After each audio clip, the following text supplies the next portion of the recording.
This time, we need to tell the entire story from Lillian's perspective.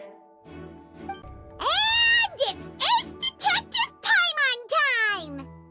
Having been selected out of the blue, Lillian panicked. Her panic only intensified after she entered the tunnel and had water poured on her head. So she kicked the door open, producing the thud we all heard. Hearing the commotion, Cowl leapt into the tunnel, only to discover that Lillian had not dissolved. He did not know that Lillian was not from Fontain, but was a thief who made her way in by stealing a ticket. Mistakenly believing that the water from the primordial sea needed time to take effect, he tried to force Lillian back into the box. The two broke the flower vase during the struggle, but Lillian came out on top, knocking Cowl out and putting him in the box. With no way of escaping, she changed her clothes and hid in the costume trunk until the performance ended.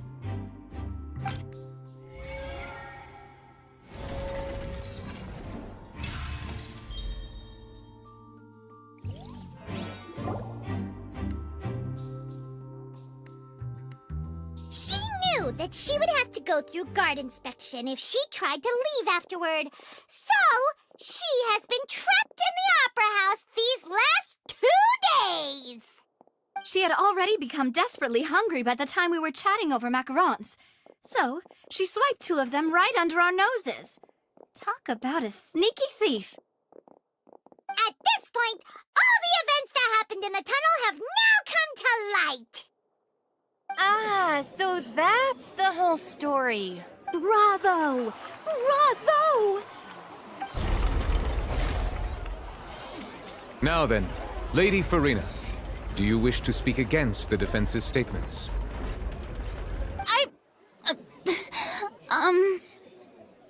Please answer the question, Lady Farina. Also, if I may add, the trial has not yet ended. As such, I request that the prosecution not leave the room before the proceedings have concluded.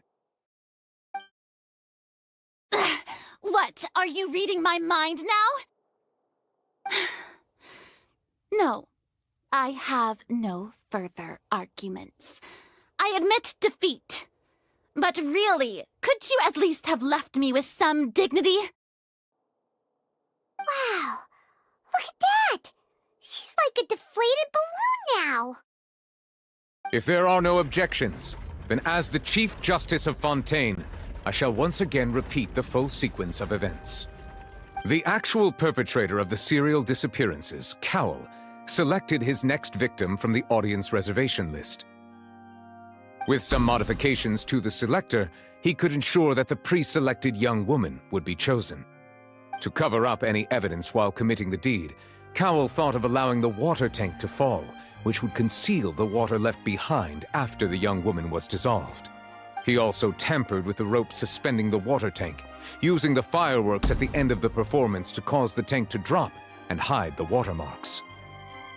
He poured the water from the primordial sea into a balloon during the preparation of the magic box and stuck it to the box's lid. Finally, he passed the prepared hook on a rope through the gap in the magic box's door when bringing the young woman to said box. When the magic trick officially began, the box containing the woman was lowered into the tunnel, tightening the hook rope and bursting the balloon containing the water. If all had gone to plan, the young woman would be dissolved at this time. However, Lillian was not from Fontaine and thus fled the box with a loud noise. Realizing that there was trouble, Cowl entered the tunnel and met Lillian. Thinking that the waters had not yet taken effect, he decided to proceed. However, his opponent was more capable than he thought, and he was overcome, knocked unconscious, and placed into the magic box, and thus became his own final victim. Lillian, according to her own statements, then changed clothes and hid until the performance ended, before hiding in other parts of the opera house. As for Linny, he was in the underground structures within the opera house, and was thus ignorant of these happenings. From this reconstruction of events, we can conclude that Linny, the accused, is in fact innocent. Hooray, Lily and Lynette! Amazing! While there is much in Linny and Lillian's conduct that should still be investigated separately, this case, at least, can be handed over to the Oratrice to make the final decision.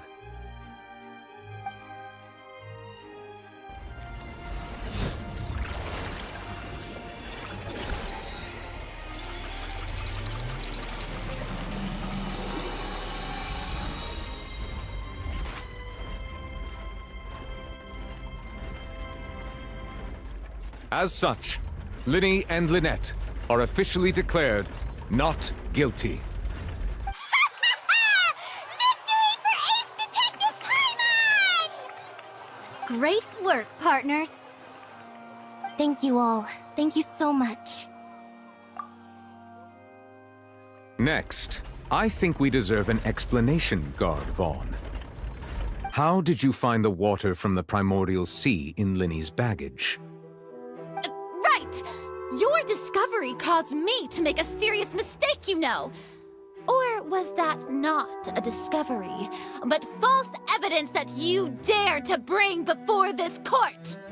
I suspect that the accomplice mentioned in Cowell's notes was not Linny, but you, yes? I'm sure you know what you must do to lessen your sentence. Speak quickly! Unless you want to earn yourself a one-way ticket to Coupon Town. I was just following orders. We were supposed to place blame for the serial disappearances onto Linny, and thus cause suspicion to fall on the Fatui. The higher-ups said this was the best opportunity to do so. And now that your plan has fallen through, and the secrets of the water have been revealed, you have become a liability to said higher-ups, yes? Therefore, you would be wise to tell everything you know, and seek the protection of the guards. Yes, I'll tell you everything I know. Our boss discovered that the water can cause people to dissolve. It can also be made into a potion, which when extremely diluted, can cause people to experience unforgettable exhilaration. We've been in this business for a while now, and have made decent more off it.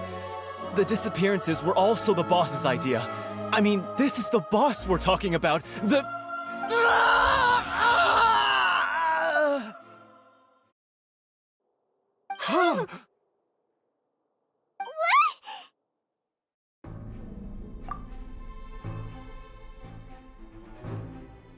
And now he can no longer talk.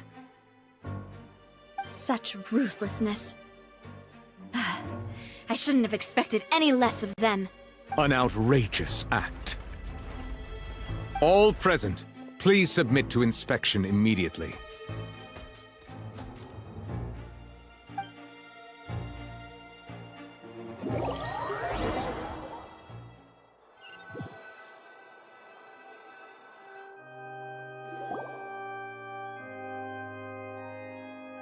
So, we're just going back now? That's true, but... Traveler, Paimon! Please wait. Linny... I know you may not want to speak to me right now. Maybe you don't even want to look at me. But still, let me thank you again for defending me to the end.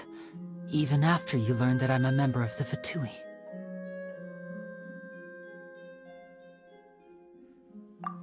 I guess. But regardless, I'd like the opportunity to set things straight.